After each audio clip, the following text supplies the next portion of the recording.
مانتا ومال ويني مانتا مانتا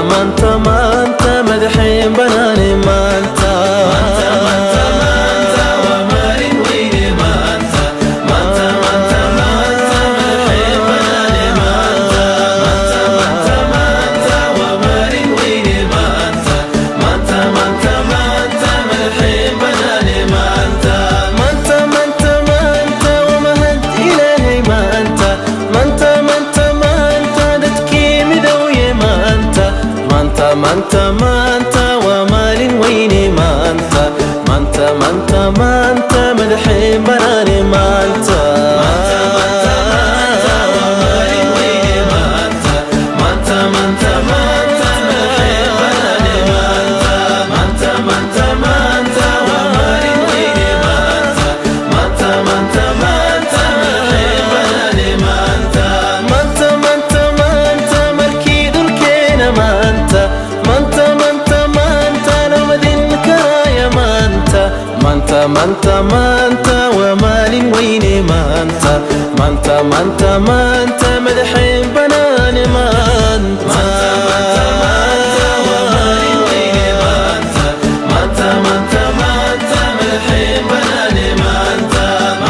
مانتا ومال ويني مانتا مانتا مدحين بناني مانتا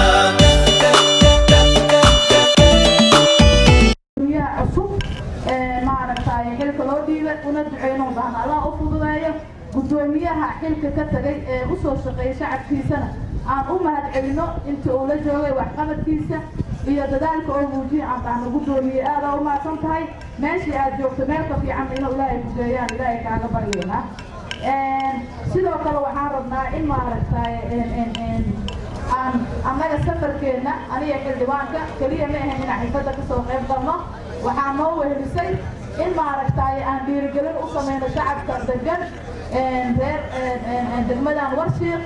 iyo isxog waraysi maadaama dadkii beerweynta aan ka dhalanay meeshaan ay degan yihiin baarlamaanka Soomaaliyeedna aan ugu jirno in aan isxog waraysano oo biri waqti wada helno wada sheekaysano maaragtay liskana warhaayo waxyaabaha aan u imaanay ayay ka mid aheen waxaan rabaa inaan maaragtay gudoomiyaha sida uu uga dhawaajiyay gabdhaha reer Warshiiq tixgelinta uu siinayo inaan uga mahad celiyo sidoo kale in maaragtay aan ku dhiirigeliyo ama aan ka codsano koontada haweenka ee golaha deegaanka ay ku lahaayeen inuu ku dadaalo waxaan u sheegayaa caalamka hadda waa soo dhigtay arrintan la leeyahay genderka waa barojectyada ugu waaweyn caalamka ee la qaatay gender oo hadda ku soo aruuray in maaragtay say degmada barojectyo ay u hesho ay beesha caalamka xaqii ay ku lahayd deegaankan ay u helaan in gabdhaha jaanis la siiyo cidaan aan ka dhasho waa ogahay gabdhaha waa necab yihiin laakiin waxaa la rabaa gabdhaha faa'iidada ay leeyihiin waa la tijaabiyey waa la arkay haddana shuruudo badanaa idinkaga xiran inaad gabdhaha xil u dhiibtiin inaad gabdhaha siyaasadda ama maamulka aad ka qayb gelisiin waxaa idinkaga xiran horumarka deegaanka idinkaga xiran iyo saad barojectyada ku heli laheedeen waxaan rabaa inaan ka faa'iidaysto jaaniskan caawa gudoomiyaha waan is arki doonaa aana horena waxaa uga hadlay oon ka wada hadalnay gudoomiye Axmed Daaci degmadan waxay u baahan tahay istaraatiijiyadeeda dhismo in la saxo waxaa meeshaan ka cad oo annaga noo cadaatay degmadan waqtiyada soo socdo in ay dhismo ka bilaabanayo inuu horumar ka bilaabanayo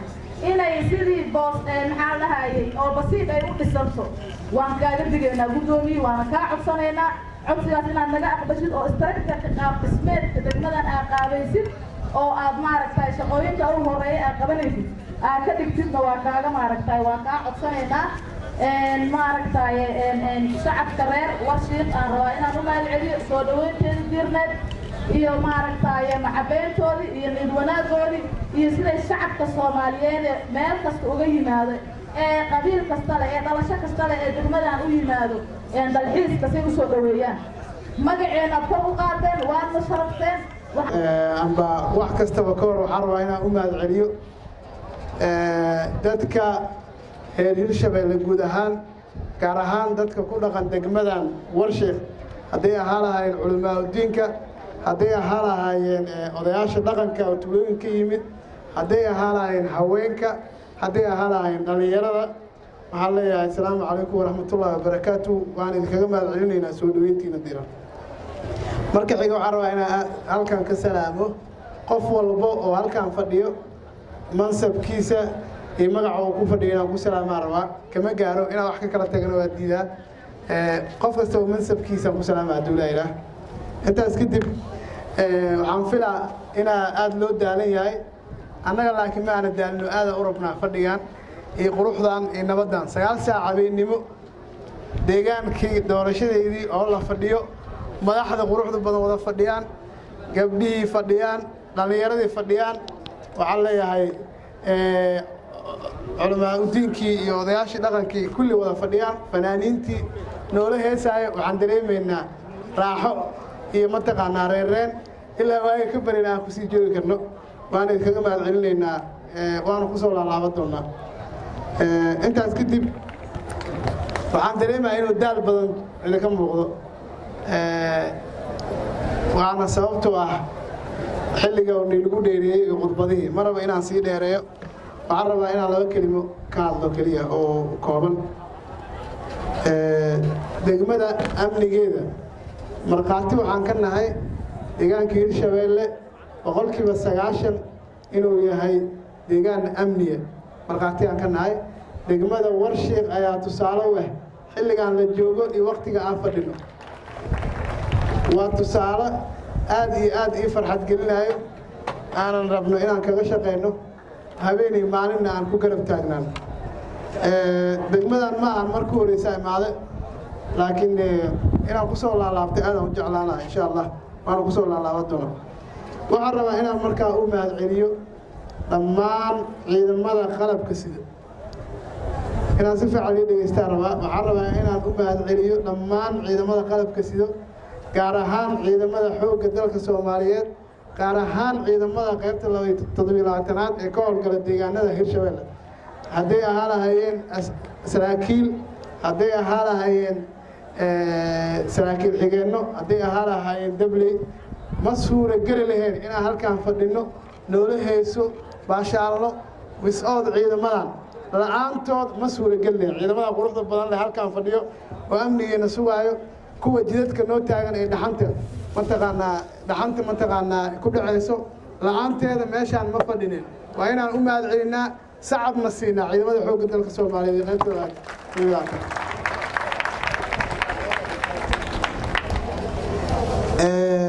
waxaan rabaa degmada waa degmadeenna mahad celinta ciidankaas kadib gudoomiye waxaan rabaa inaan mataqaanaa gudoomiye Cumar aan dhahno mataqaanaa soo dhawow sii dhawow ku dhimeena soo dhawow Hirshabeelle tahay waa ku baahan yihiin dalkan iyo dadkan meesha wax ka qabanayna inaan ka qaban federaalka Soomaaliya laba wasiirada Hirshabeelle dowladda Hirshabeelle ka socda xildhibaanada dowladda Hirshabeelle ka socda maamulka gobolka Shabeellaha Dhexe oo hogaaminayo gudoomiyaha gobolka qaybihiisa kala duwan macalimiinta gudoomiyaashii hore gobolka Banaadir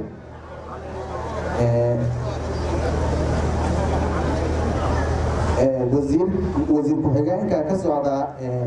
dowlad gobolka Jubbaland gudoomiyaasha degmooyinka gobolka Banaadir ururada saxaafadda ururada hooyooyinka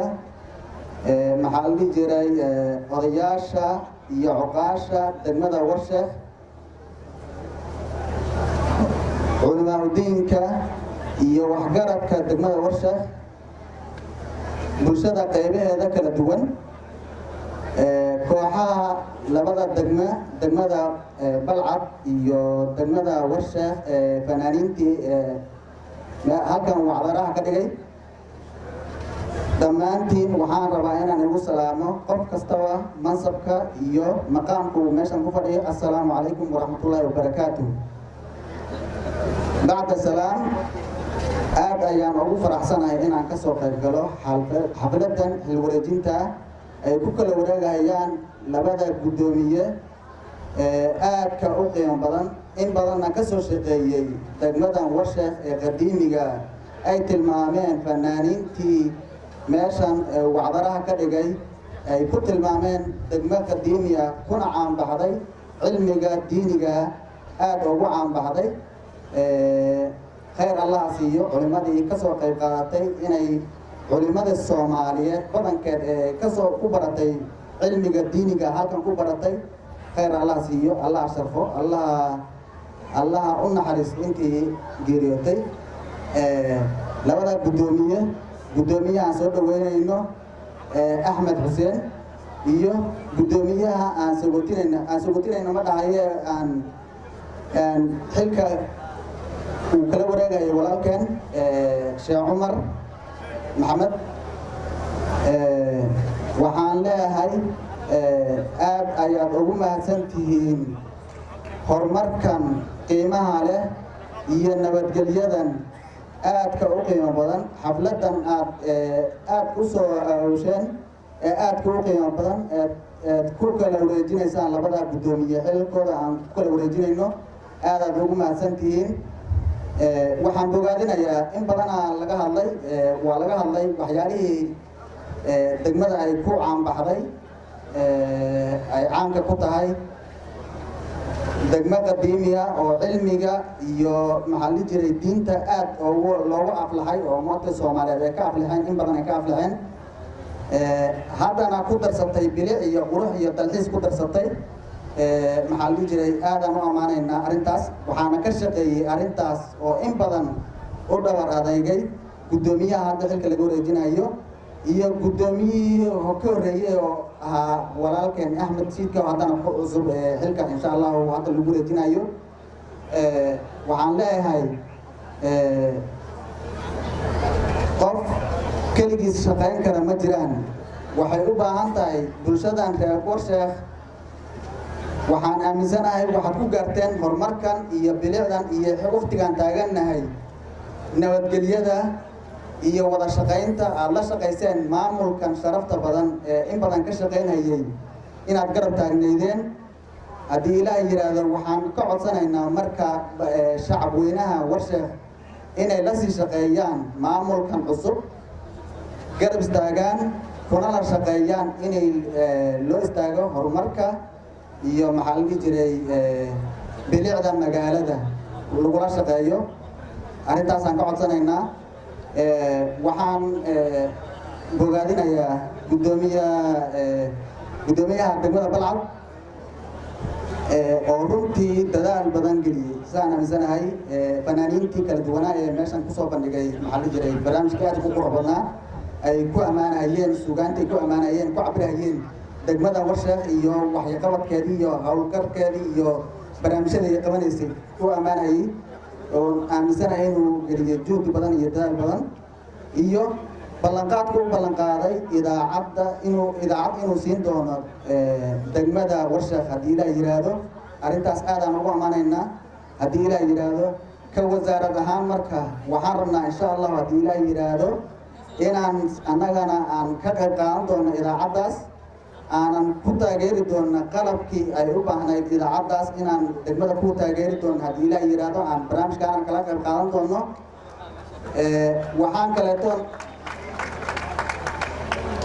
waxaan kaleeto rabaa inaan booriyo arrimaha fanaaniinta degmada ay Balcad oo kale soo bandhigtay iyo kuwa Warsheekh oo kaleeto inay degmooyin kale ku daydaan si ay u soo baxaan fanaaniin wax cabiri karo oo maxaa la jiray barnaamijkii hadda maanta la horkeeno kale si fiican noo horkeeni doono haddii Ilaahay yiraahdo waxaan isku daynaa haddii Ilaahay yiraahdo inaan qabanno barnaamij oo fanka lagu xoojinayo ka wasaarad ahaan wasaaradda warfaafinta idaha dhaqanka iyo dalxiiska inay qabato barnaamij fanka lagu xoojin doono haddii Ilaahay yiraahdo ay ka qayb qaadan doonaan bulshada qaybaheeda kala duwan ay ka qayb qaadan doonaan fanaaniintii hore iyo fanaaniinta hadda cusub ee fikirka laga soo saarayo haddii Ilaahay yiraahdo oo ama gabay ha ahaato ama buraanbur ha ahaato waxay noqotaba in insha Allah haddii Ilaahay yiraahdo ama shirba ha ahaato in laga wada qayb qaadan doono arrimahaas oo soo bandhigi doono haddii Ilaahay yiraahdo arrimahaasna ay jiri doonaan aad u mahadsantihiin waqtiga nagu gaaban aadaan farxad oo la qaybsanayaa maxaa la jiray bulshada reer Warsheekh iyo mas'uuliyiintooda kala duwan waxaan leeyahay guddoomiyaha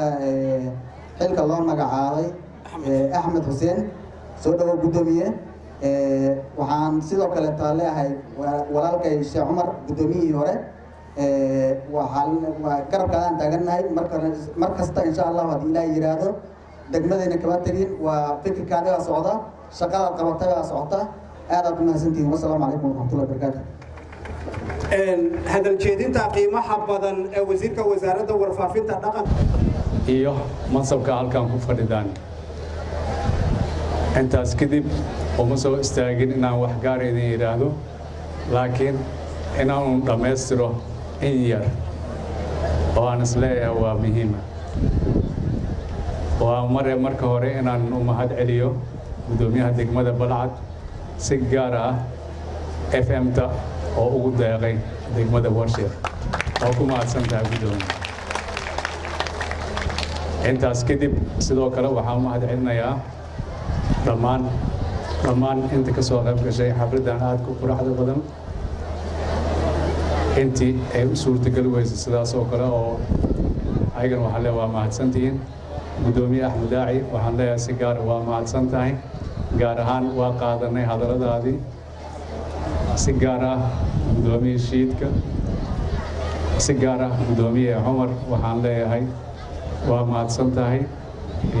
ma ilooweyno haddii aad shalay nala joogtay oo maanta aad nala joogayna birina inaan dhahno waa socodey laakiin waxaan ku dadaalaynaa in systemka aan net uun ka soo gasho oo aad hor u sii socotid oo aad nala shaqaysid haddii waa la yidhaahdo aadaan u mahadsan tahay intaas kadib waxaan rabaa inaan hoosta ka xariiqo hal shay nabadgelyadan iyo wanaaggan hadda aan haysanno wuxuu ku yimiday in aan isjecelnahay oo aan wax isku ogolnahay waxaa loo baahan yahay waxay tahay waa midnimo qof walba waa sheegaa waxaa loo sheegayana waxay tahay muhiimada ay leedahay haddii meel oo midnimo ayna jirin hadduu wanaag jiro xataa wanaaggaas wuu baaba'ayaa iska daa haddii culaado iyo waxyaabo kale ay jiraan marka waxaan leeyahay dadka oo gartay inay halkan ahaato degmada Warshiq waxay ku timiday midnimay ku timiday dad walaalo ah isjecel wax isku ogol oo soo dhaweynaya ayaa degmadan ay ka timiday in degmo noqoto iskama imaanin inay degmo noqoto marka saas aageed waxaan leeyahay midnimada waa shay aad iyo aad qaali u ah waxaana rajaynayaa dhammaan inaan dhowrano midnimadaasi inta hadda inoogu dhimanna aan ka sii wanaajino mar walba waa jiraysaa inaan u baahannahay inaan isku tiirsano oo aan iskaalmayno maxaa yeelay waxaa ku dhisan nolosha ku dhisan marka waxaan leeyahay intaas kadib raalli ahaada haddii aad waxyaabo badan kala kulanteen oo aad isleedihiin dulduleelo ayaa ka jira oo la xiriira caawa iyo xafladani waxaan leeyahay ka raalli ahaada intaas kadib runtii ma ku sii dheeraanayay balse waxaan leeyahay habeen wanaagsan gaar ahaan saaxiibkay waa ii soo dhawaanayaa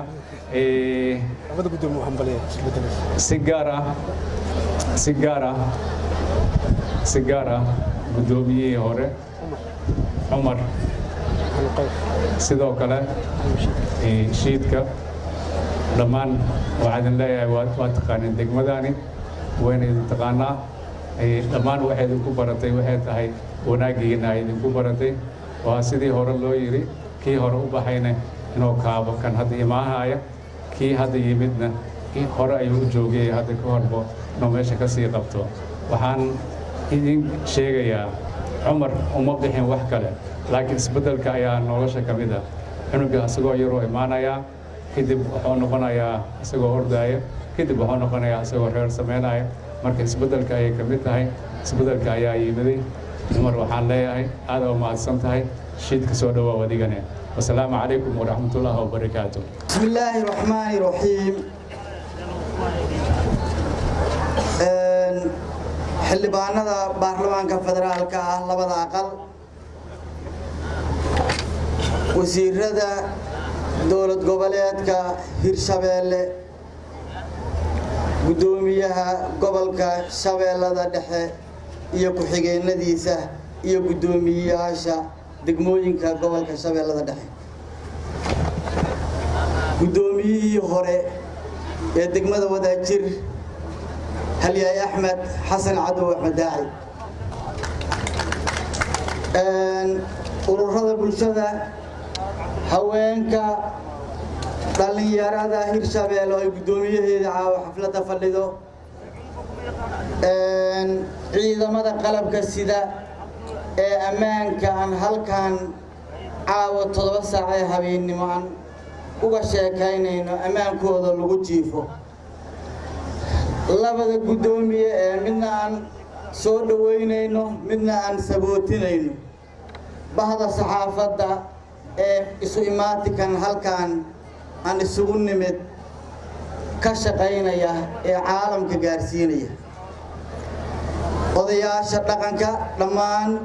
bulshada degmada Warshiikh oo ay hoggaan u yihiin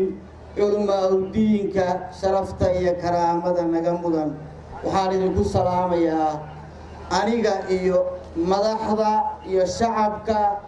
dowlad goboleedka Jubbaland السلام عليكم ورحمة الله وبركاته waxaan halkan u imid jacaylka aan u qabno degmada Warshiikh ee caanka ku ah fidinta iyo diinta islaamka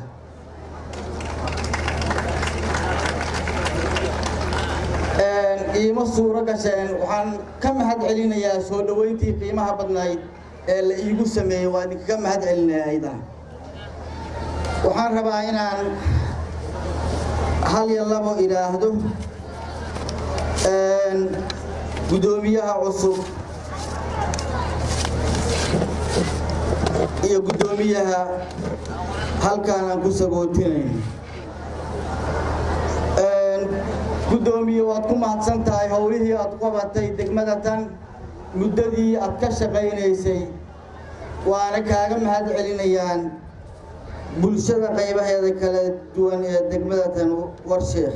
labada gole ee dowlad goboleedka Hirshabeelle maamulka gobolka Shabeellada Dhexe oo ugu horeeyo gudoomiyahayna Axmed Meyre Makaraan iyo ku-xigeenadiisa wasiiradii hore ee dowlad goboleedka Hirshabeelle siyaasiyiinta iyo maamuladii hore ee gobolka Banaadir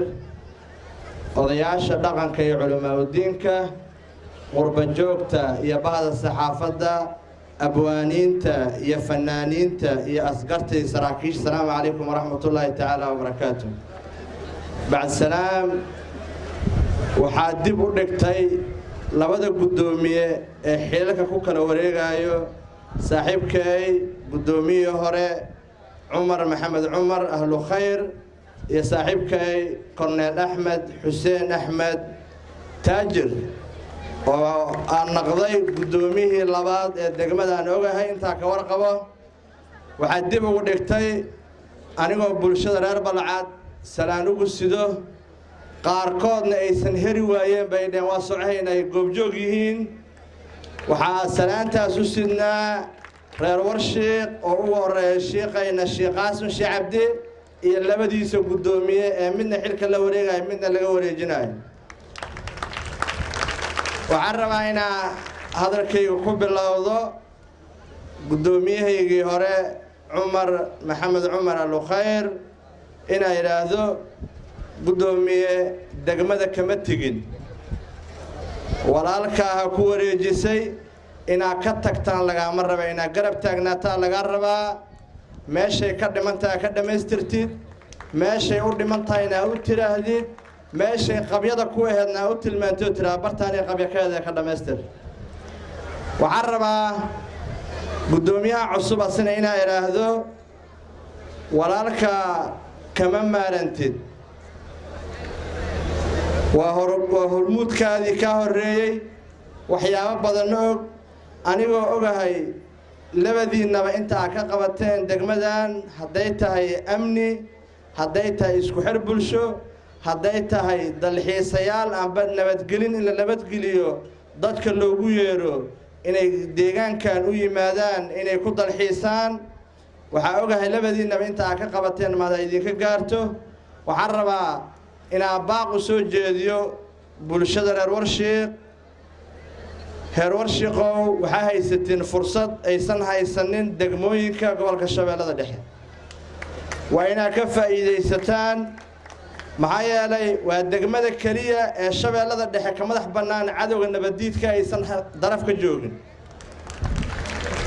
waa degmada kaliya ee haysata maanta inay dib u dhis samayso maxaa yeelay hay'adaha ognahay inay jecel yihiin degmooyinka nabadda inay tagaan laakiin waxay ku imaan kartaa wadajir isgarab istaag gacmo furan qalbi furan iyo saxiix bilaa lacag ah ayay ku imaan kartaa inay degmadan hormarto waxaan rabaa inaad daliil ugu dhigo degmadan inay tahay degmada horumar u heelan una istaagi karto degmooyinkii la qaatay ee shanta degmo ah ee Hirshabeelle ee la yiraahdo laga dhiso golo deegaan aba konsolkii dawladda hoose degmada koowaad waxay noqotay Warshiiq maxay u noqotay amni ay u noqotay isku kalsooni isku xirnaan haddii aysan adowsan amni ka jiri lahayn ma naqalahayn degmada koowaad ee la qaato waxaan rabaa inaan ugu gudbo Warshiiq intaas hilmaansho hadal kuma jiro waxa goobta ka hilmaamay oo aanan salaamin qof nagu qaaliya xaqiiqdii aan ugu mahadceliyahay gudoomiyaha gobolka Shabeellada Dhexe gudoomiyaha ururka dhalinyarada gobolka Shabeellada Dhexe oo qof dumar ah meeshana fadhido raaliha walaashay fartuur waa kaaga mahadceliyaa waana hilmaashan hadal kuma jiro bilaadanka uu qaldama waxaan rabaa marka inaan qodobay sii wato inaan yiraahdo degmada Warshiiq tuugna caseed jid gala amnigeeda ma ku dheelaayo mana ku dheeli karo waxa daliil waa inuu ku dheeli karin waxa meeshan hadda noola sheegay oo soo istaagay wiil haddaan magaciisa xasuusan ee walaalkay ku hadlaayay dadka dalxiisayaasha haddoosan amni ka jirin dalxiis ba ka dhici malahayn wuxuu dalxiis ugu dhacay inuu amni ka jiro waxaan rabaa waxay u baahan tahay dhameystiray hala dhameystiro amni waa jiriyaa laakiin dhameystiray u baahan tahay waxaan rabaa marka in meeshii ay taagneed laga dhameystiro magaca shiidka Axmed Xuseen Axmed oo u baxshay taajiriga hor la dhihi jiray magaca ka horeey muxuu yahay waa korneelna waa amni asiga laga rabaa marka inuu dhameystiro hawshaas asigaana u madax bannaan waana hawshii loo idmaday waxay ognahay degmadan Warshiiq inay xaalado badan soo martay saldhiga wax lagu xiray ku yaala xilliga la dhiso xilli waa siga joog saldhig waxa loo dhisana waa maxay waa in wax lagu xakameeyo amniga lagu sugo waxaan rabaa in arrinta amniga aaminsana inay 99% dhibic ay tahay dhibicda dhiman la dhameystiri doono laakiin arrinka u baahan in wax laga qabto oo ka dhawaajiyay walaalkay saaxiibkay Axmed Xasan Cabdi Axmed Daaci ay tahay in wada loo helo deegaankan cidna uma baahna asal loo baahan yahay laakiin maxaa ka dhiman wada ka dhiman haddii dadka deegaanka u dhashay ay isgarab istaagaan haday ganacsato yihiin haday siyaasi yihiin haday culimo u yihiin haday isgarab istaagaan waxa aaminsanahay inaysan ku qaadanayeen 30 maalmood inay wadaan hagaajiyaan laakiin ilaahay waxa uu barayna inuu qalbigooda ku soo celiyo kuna soo hadeeyo inay deegaankooda dib ugu soo laabtaan waxaan rabaa inaan si guud ahaan ugu mahad celiyo cidii agaasintay xafladan sharafta leh qiimaha leh qaayaha leh ee sida heerka sare loo soo agaasimay iyo guddigii iyo maamulkii oo ugu horeeyay gudoomiyihii hore ee degmada iyo ku xigeenadiisa iyo ururadiisa iyo bulshadiisa waxa la ilaahay ma idinka gaarsiiyo waxaan rabaa inaan yiraahdo balcad oo ah hooyadii Warshiiq iyo Warshiiq waa mid waa dad isle waa deegaan isle waxa la garab taaganahay wax allaaliyo wixii aan ugu roonahay inaan la garab qabano haddana waxa uu ballan qaadaynaa oo waqti dhow insha Allah sii doonaa idaacad FM ah oo Warshiiq oo dhan laga dhageysto aan u tababaran dadka ka shaqeyn lahayd. Assalaamu calaykum wa rahmatullaahi wa barakaatuh. marka hore waxaan salaameynaa lamada gole aqalka sare iyo aqalka hoose xildhibaanada qaran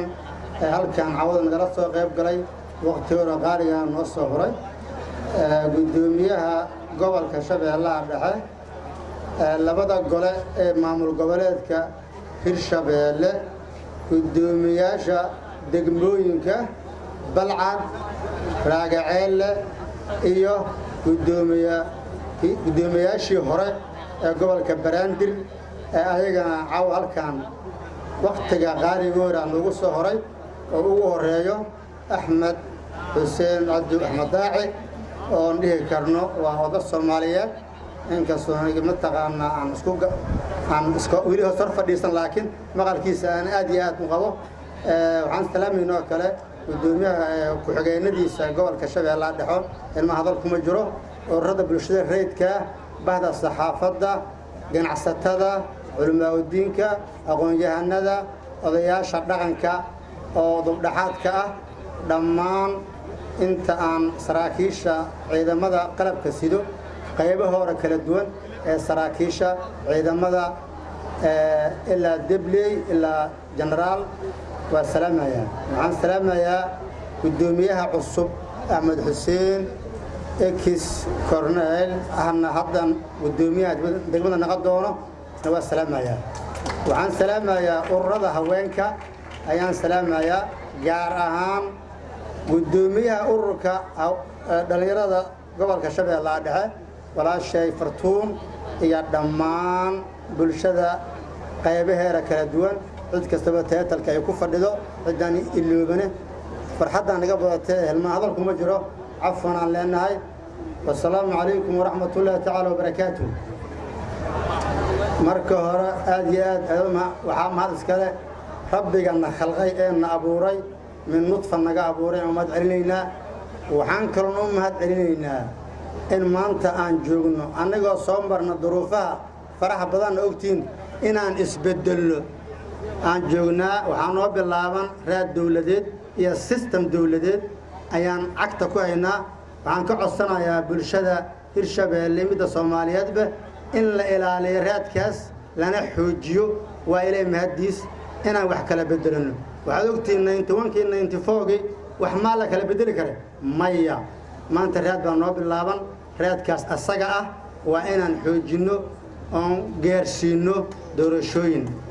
waxaa ilaahay mahadiisa xilliga anaga aan joognay inay degmadan Soomaaliyeed oo ka tirsan maamul gobolka Hirshabeelle laga daafuro golihii deegaanka ee doorashooyinka ee gudoomiyaha ma taqaana loo soo dooranayay golida deegaankana la aqbalay in la hirgeliyo waxaan ka codsanayaa aad iyo aad walaalkay Axmed Shiidka in lala shaqeeyo aan aniga ugu horeeyo gacmahana aan isqabsano dadku waxay yiraahdeen hebel halala shaqeeyo macneeru ma ahan hebel halala shaqeeyo shakhsiyan si guri gooni loo dhisma ee waa dadkan iyo deegaankan hal la wada ilaaliyo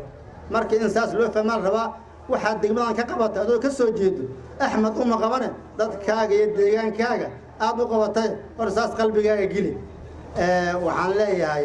aday ilaahay idinkeeda leeyahay meel fiican maraysaa waa ma taqaanaa munaasabad nagu qaali ah oo xil lagu kala wareegayo oo ka dhacayso gobolka Shabeellaha Dhexe iyo ma taqaanaa dadka ku abtirsado ay intaan saacadan ay ku caweynayaan waalimaadiis gudoomiyaha gobolka iyo ku-xigeenadiisa iyo dhammaan bulshada qaybaha kala duwan waxaan ugu mahad celinaynaa sida sharafta ay waqtigooda qaaliga ay noogu soo horeen heeda ay nooga taagayiin waxaan ilaahay ka baryaynaa in ilaahay kista hadda aan haysano ilaahay noo sii siyaadiyo saaxiibkay Axmed Xasan Cabdi wuxuu sheegay in lala dirir tuugada oo deegaanka diinka lagu yiqiino dad lagu dhacayo ay dhibkeeda leedahay waa runtiis laakiin dadaal alla wadaa iyaga door hadii shib laga yiraahdo ay ka sii daran tahay xoogaa caasiyaal oo dadka dhibaa waa jiraan kuwaasna waxaan rajaynaynaa inay ma taqaanaa ka waantoobi doonaan waxaan aad ugu mahad celinaynaa gudoomiyaha degmada Balcad Qaasim oo noo ballan qaaday idaacad codka degmada ku hadasho hadduu guddoomiye degmada balcad oo ballan qaaday idaacad gobolkani waxaan ka filaynaa ma oga waxaan ka fila doona mid kasii weyn inuu keenaan rajaynaynaa waa dhiiragelin iyo wasiirka warfaafinta iyo dalxiiska oo isna agabka lagu dhammaystirayay idaacaddii asagana ballan qaaday waa mahad ilaahay horaa loo socdaa soo kordhimee micno in aniga xil laga qaado waxaa wax soo kordhinaayo inay bulshada hore u socoto dadka iyo deegaanka halkaan ummadda ku nool ay odayaasha dhaqanka udubdhaxaadku iyo culamaa udiinka waxaan ka codsanaynaa inay la shaqeeyaan walaalkay degmada balcadna waxaan dhihi karnaa guddoomiyaha labada degmo ee balcad ayaan qaaso dhihi karnaa markaan fiirinnay habdhaqankiisa oon u fiirinnay waxyaabihii uu nala qabtay muddadii koobneed ee halkaan joogay wax gaaban ay aheeday oo waqti dheer ma ahayn calafka inta ku ekaay waanu ku faraxsanahay dadkii xilligii xoogay brobleemada iyo dadku Soomaalidu waxay tiraa dirir la'aan dad la'aana leh dadku way isqoomayaa dib u heshiisiintii ka dhacday meesha la yiraahdo qeyl weyn iyo taag dheere qaasin qaybta ka qaataan ognahay asagoo beeshina inuu joogtana la jiifay marka il gaara haloo lahaado qaasim iyo Axmed Xasan Cabdi Daacaan leeyahay dardaarankii waxaan ka codsan lahaa Hirshabeellana Axmed Xuseen Cabdi waa sheegay asaa iyo hadloo yiri duqyaan meel cad lagu deeyna dameer dhacayga laga deeyaan laga dhigin Axmed aa sheegay isna inay qaataan rajeynayna xildhibaanadana waa maqlaayaan dhanka la dalka istaagtana ugu micir weyno Soomaalida Axmed ba ka tagtay aday kaga darantaa aslaaya laakiin nasiibkayga qaba aad iyo aad uma santiin farxadii aad nooga farabadatay waxaan leeyahay Axmed hala shaqeeyo macnaheedu waa dadkan iyo deegaankan hala shaqeeyo anigu muddo kooban joognay bulshada Warshiiq waxay hadda joogtaa inay is ogolaato dadku markay is ogolaadaan ayay sameyn karaan teeraaya bixin badan la suubiyay tuulooyinka la tagay waa la wacyi geliyay يعني bulshada inay يعني wax ka dhaxayaan la tusay meel fiicanayna maraysa markay Warshiiqo aad is ogolaataan ayaadna horumar ku talaabsan kartaan waxaan ka codsanayaa inaad is ogolaataan is jeclaataan isu tanaasushaan golaha deegaanka ee hadda laga daafuray halkaan aad si wanaaga iyo sharaf la ku qaybsataan degmooyin waxa jiraan konton ama 30 يعني jilib degantahay degmada dadkeeda ay kooban yihiin waa waxbay qaybsan karaan waa sahlan tahay waxaan ka codsanayaa gabartii walaashayd Maari qaali mira sahal oo inama taqaana degmadan wax badan ka soo qabatay oo ku dhawaaqday qoondadii dumarkana walaashayna yaan ilaamin waa geedka go'an tii la sheegi jiray idan hal xusaan leeyahay siday degmada ay u noqoto degmo horumarsan laanna waxaan ognahay degmooyin laga soo sameeyo golaha deegaanka isla haddana ma taqaana wax fan aan haysan laanna qaabkii loo rabay ayaan loo dhisan waxa laga tagay waxyaabihii dadka laga tirada badnaay iyo dumarkii laga tagay waxa la soo garay niman madmadoobo isdayaayo caalamku waa diiday marka gabdhaha gacan hala siiyo waa laf dhabarkii ummadda Soomaaliyeed marna wayna soo xambaareen marna way ku dhaxday marna way ku dhalatay marka waxaan leeyahay aad iyo aad u mahadsantiin xilli dambe la marayaa waxaan si farxad leh oo kalsooni ku jirto oo ilka cadeyna oo laab furnaana oo daafurnaana ku soo dhaweynaya walaalkay Axmed Xuseen ma aan hadda xamar tagay aan safar ku tagay waxaan maqlaayay Umar xilka uu diidan yahay Axmed kuma waa u diidan yahay xamar wuxuu soo galay dhibaato wada dadka ka shaqeeya dhanniga aamuntan oo kathira min dhannin iska dhaafaano waxaas ma jiraan baashu waa meerto waxaan u mahad celinayaa dadka xilkan ee magacaabay markii ugu horeysay ay ugu horeeyay madaxweynaha maamul goboleedka Hirshabeelle iyo ku xogeenka wasiirka arrimaha gudaha iyo labada golabe inay xil iyo magacaabaan aad aan ugu faraxsanahay inay iga qaadaan aad iyo aad aan ugu faraxsanahay laana waa in isbedel in helawa xoogay haddaan yara kaftamo muddadaba hay ugu koobnaatee aad aan ugu faraxsanahay oo waqti gaaban halaysiiyo axmedna waxaan leeyahay welcome soo dhowaaw gacmo furan dadkaagii deegaankaagii ahalkaagii qaraabadaadii wax badan tilmaamid uma baahnido adigaa ka soo shaqeeyey aada u taqaanaa waxyaabaha yaryaroo guntumidaane xiri cawaninkiisaa fure xafiiskayaan kugula wadaagi doona haddii ilaahay yidhaaho adigoo aad iyo aad mataqaanaa u laab furan ayaan kula shaqayn doonaa waana ku soo booqan doonaa waana ku imaan doonaa dalxiisayaasha halkaan yimaadne waxaan leenahay haddii mataqaanaa jagboonti iyo isbaaral idinku lagu werila ma imaadeen xoogaa yaroo hididiilaah ayaan leenahay hawadan macaan ayay mataqaanaa iskaga raaxaystaan qof juuquma tiraaho maadaama uu bacaad dhibay ay bacaad dheer soo mareen inaan ku dhibno ma rabno haddana cashuur iyo dhibaatana u geysan ma rabno aad iyo aad u mahadsantihiin dadka ka soo shaqeeyey inay xafladan dhacdo oon mataqaanaa na aqbalay amarkeedna aqbalay marada mataqaanaa noo celshane waxaan leenahay idinkana idinka gaarto waxaan u mahad celinaynaa dhammaan ummadda soomaaliyeed gaar ahaan maamul goboleedka hirshabeelle iyo maamul goboleedyada noogu yimid masaafada fog sida jubbaland ayagana waxaan leenahay waa mahadsantihiin waa nugu salaam harbo jubbaland hirshabeelle waa noocaan 7 saac ay maruhu hayaan iyo wax lamida xaafaladooda waa noocaan aad iyo aad u mahadsantihiin waxaan hilmaamana waxay ka naqatay nafi shaydaan waxaan asiibna allahna waafajiyey waxaan ku celcelinayaa in lala shaqeeyo maamulka cusub oo korneelka horkacaayo haddii gabdhaha iyo odayaashaba ay yihiin anigana aan naftayda ay kow ka tahay xoogaa yaroo mataqaanaa niman oo xagga lokeeshinada wax yaroo ka jiro in laga dhammaystiri doonaan rajaynaynaa annagana garabkiisaan nahay iyo garabkiisa hiil iyo hoo ayaana garab taagannahay xilkana si doqonnimoa ama daciifnimoa ama hoos ujeeda ma ku wareeji doono si farxad leh oo sharaf leh aan ku wareejina intii siyaasadda waa la isku xusuleeyaa intii xusulaysana waa mahadsan tahay aad ay mahadsan tahay intii ijacleedna aad ay mahadsantihiin xusuladaasna wax maan hawaaye wax weyn maan dan joogtaa leeda baasha maana saaxiib joogtaa male qaar kor waa iga soo horjeedaan aad ay mahadsan yihiin aad ay mahadsan yihiin wabilaahi tawfiiq assalaamu calaykum waraxmatullahi tacaala dhammaan ka soo qaybgalayaasha xildhibaanada aqalka sare doctoresa samsam daahir xildhibaanka doctor cabdulqaadir carabow xildhibaanada hirshabeelle iyo wasiirada gudoomiyaha gobolka banaadir iyo ku-xigeenadiisa gudoomiyihii hore ee degmada wadajir gudoomiyihii hore ee degmada boondheere gudoomiyihii hore ee degmada cabdicasiis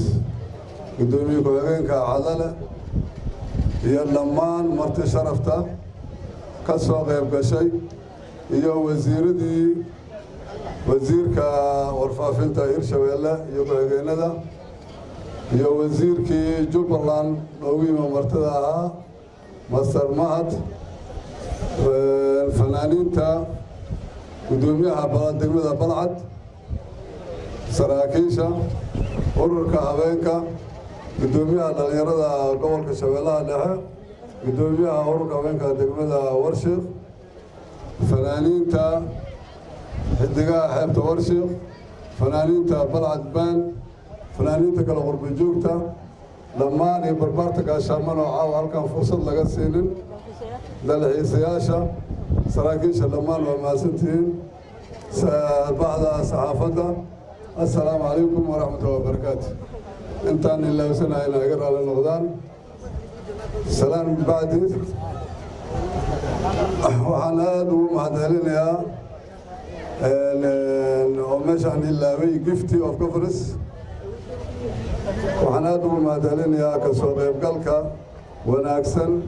ee caawa xafladdan ka dhacaysay halkan oo ah xil wareejin waxaan aada ugu mahadcelinayaa waktigiina qaaliga ah oo aad noo horteen oo ilaa iyo hadda aad joogtaan yaan ka tegin waxaa ii muuqdo odayaashii dhaqanka kontonka tuulo ay ka kooban tahay degmada warshiiq aada waa mahadsantihiin middaa kadib mar labaad mar saddexaad waxaan idinkaga mahadcelinaynaa wakhtiga saacaddan aan joogno sida aad noogu dulqaadateen noogu soo safarteen noogu adkaysanaysaan noogu fadidaan wax la sheegi kara maahan qiimo aad u weyn waayo waana idinkaga mahadcelinaynaa salaan kadib runtii degmada Warshiiq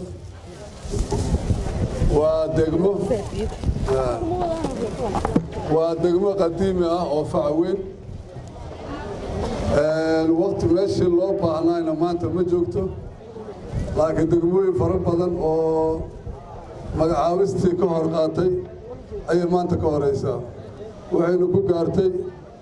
garbaha la isqabsaday iswadajir iyo ismaqal marka sidaa awgeed waxaan kaga mahadcelinayaa aan rabaa inaan idiin sheego mahadcelinka sukow degmadan waa degmo taariikhi ah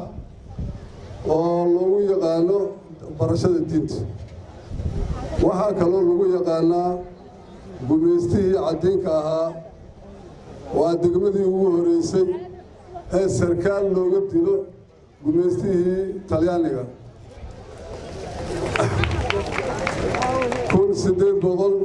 1889 sarkaalka waxaa la dhihi jiray Captain Santili meesha aad maanta joogteen oo ka dhisan hoteelka agtiisa burar ayuu ahaan jiray maraakiibta halkaa ku soo xirteen dowladda ay ku soo degeen shacabkii joogay ayaa fallaan ugu hortegay way iska dhiciyeen kabtankaas ayaa ku dhintay rag kaloo badan waa nooga dhintay marka taariikhdaas waa degmo taariikhdaas iska leh waxay kale taariikhda ay ku leedahay xagga diinta ninkii asir ka soo baxay ayaa og kutub waxaa jira jaamacatul azhar yaala kutub al-awwal kutub imam shaafici aakhir kutub shacabdu cumar waa nin ka soo jeeda degmadan waa sheekh weyne ziyaarta marka muxuu ahaa waxaa laga soo xiriirsan jiray ilaa Addis Ababa Tanzania Kenya Uganda looga imaan jiro ilaa Djibouti xirtiisu meel walba ay joogaan marka waa degmada markaan ka imaado waa taariikhdaas degmo lah marka insha Allah markaan u soo laabto maanta xil wareejintan walaalkay Umar shalay aniga ayaa ku wareejiyey 4 Oktoobar 2018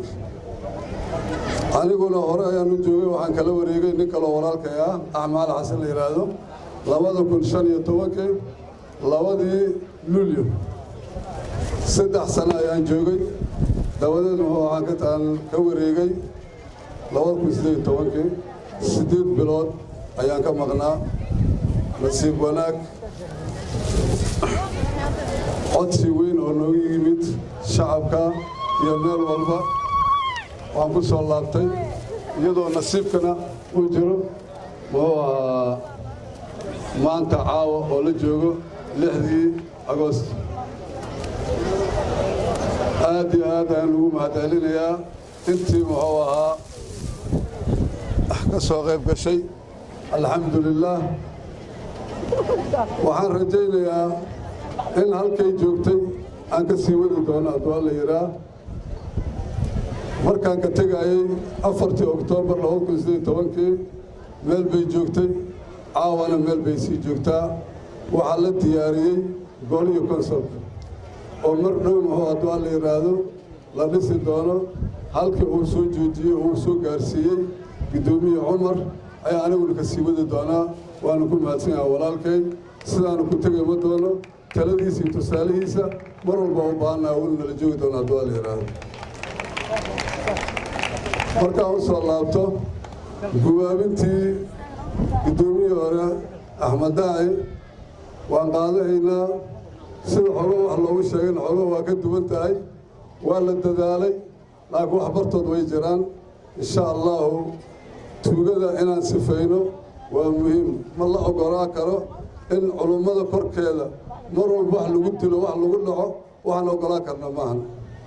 waxna ka qaban doonaa hadduu la yiraahdo waa mahadsan yahay Axmed Daaci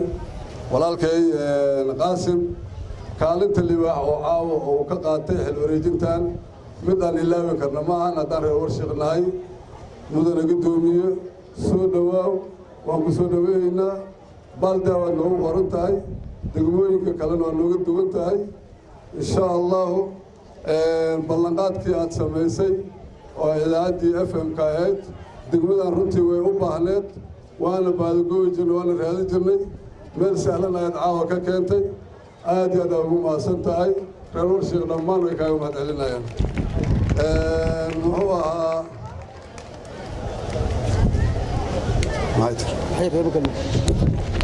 قاسنا وقاري برواقة قادركي الله كسيو قاسنا وقاري يصير قادركي الله كسيو قاسنا وقير والبقى قادركي الله كسيو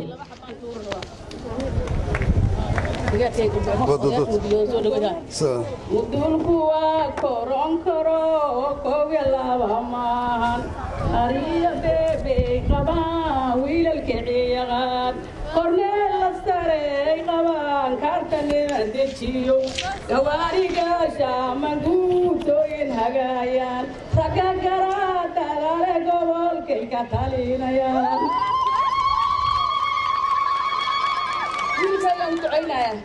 أحمد وهبين كاد ويا تجنادي لجوه هبين كاد ويا تجنادي لجوه فردام سودو في فانوس لقى قدر نريق فالكي فانوس لقى قدر نريق فالكي سفانوس لقى قدر فردام سودو في فانوس لقى قدر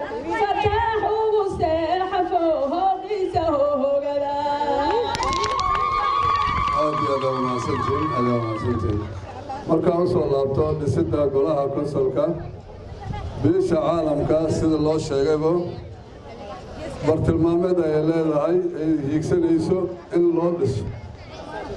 sida guddoomiye cumar uu sheegay rag keliya ma soconayaan qodobkana kuma jiro in rag keliya la soo xolo 21 xubnood in hogaamiye kooxeed lagu soo darana waa mamnuuc qoondadii gabdhaha in laga tago waa mamnuuc muxuu ahaa midda saddexaad in uu ka soo jeedo degmada tuulooyinka kontonka tuulo degmada waa inuu ka yimaadaa ma ahan nin ka soo jeedo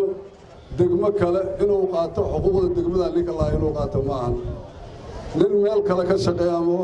xubin kaloo dowladda ah inuu isagan oo noqda ma ahan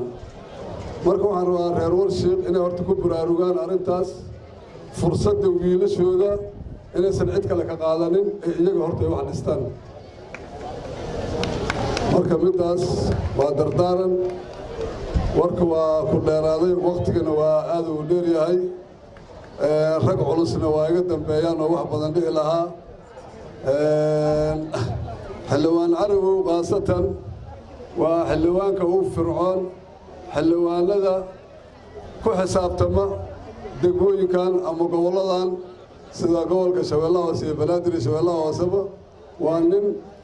ka firfircoon xildhibaanada kale wax mucaarad naqday oo aan dad wax u haynin iyagana wax isu haynin iyo wax guryahooda fadhiya ayay noqdeen xildhibaanadii kale xildhibaan carabi waxaan ku leeyahay halkaad wadda ka sii wad xildhibaana soo dhowaaw reer warshiiq waa ku taageersan yihiin wayna ku soo dhoweynayaan inaad mar walba ku soo laalaawatan waa jeclaan lahayn haddii waa la yidhaahdo xildhibaanada senatarka master samsom adigana waxaan jeclaan lahayn in markaan keliya aada ku ekaano markaad loo timaadid xildhibaanada kalena la keeno waad arkaysaan halkaan nabadgelyada ka jirto caawa 8 saac oo xafladdii wili aan dhammaanay ay sii socoto waxaad dareemi kartiin in nabadgelyo buuxda ay jirto degmadan konton tuulo iyo ka badan ayay ka kooban tahay hal tuulo oo maanta wax shabaab liiraa naga joogana ma jirto waa miduu ilaahay ugu nimceeyey culummadaas diintaas iyo shacabkan wanaagsan iyo maamulka isgarab qabsaday ayaa intaasna keentay iyo dadkoo shabaabka nacab dadkaana waa alsunna shabaab ma jeclo mana soo dhoweynayso waanu ku mahadsantihiin caawa waxaan la qudbay laahay farxad raalli ha la noqdo waa salaamantihiin wasalaamu calaykum waraxmat ullah wabarakaatu sheegaynaa mas-uuliyiinta kala duwan mas-uulka hadda degmada soo koraayo meesha ay joogto iyo meel ka fiican inuu sii gaarsiiyo hadduu leedahay ilaa ugu rajaynaynaa ninka ka degay oo cumar maxamed cumar asigana walaalkay waxaan rajaynaynaa hadduu ilaahay yidhaahdo sida uu u sheegay walaalkay axmed daace oo guddoomiyihii hore degmada wadajir lama dayaci doono hadduu ilaahay yidhaahdo hirshabeellena hadduu ilaahay yidhaahdo booskii ilaahay uga calfo ayaa la gey doona hadduu ilaahay yidhaahdo annagoo la kaashan doono madaxdii naga sarraysa waxaan aad iyo aad markaa reer warshiiq ugu sheegaynaa waxaa nasiib u yeelateen waxa dhan oo ammaan oo la soo tirihayay ama waxa dhan oo wanaag oo la soo tirihayay inay reer warshiiq ay maaragtay iyo haystaan waxaa kaloo haysatiin degmada dadka degan waa dad kooban oo ayaga maaragtay danahooda si fudud ku qabsan karo waa wiil hal oday labadiis wiil waay oo ilaahay meeshaan dejiyey oo deegaanka ayaga oo ku beeray waxaa la rabaa waxa ugu horeeya oo hadda idin yimiday oo ay maaragtay in la dhisaa maamulkii in la soo doorto in la dhiso inaysan dhibaato ka imaan oo meel dheer uusan gaarin oo idinku wax gacmihiinna ku jiro aadan waqti dheer aadan geynina waxaan aad iyo aad ugu faraxsanna amba aad iyo aad maaragtay aan ugu kalsoonnahay in la samayn karo waqti dhowna la samayn karo waxaan ognahay inay tahay degmada waxa loo doortay inay amni tahay kow waxaa kaloo loo doortay inay xaaladda siyaasadeed oo murugsan oo dalka ka jirto ay ciidan ka fududahay inay wax laga qabto laakiin wax baahsan iyo wax kooban way kala fudud yihiin waxaa baahsan in maaragtay dhowr qabiil meel ay degan yihiin way baahsantahay siyaasadooda isu keenistoodana way dhib badan tahay laakiin meel dadkeeda kooban yahay siyaasadeeda iyo isu keenkeeda wuu fudud yahay waxaan rabnaa marka idinku inaadan ka shaqaynin inay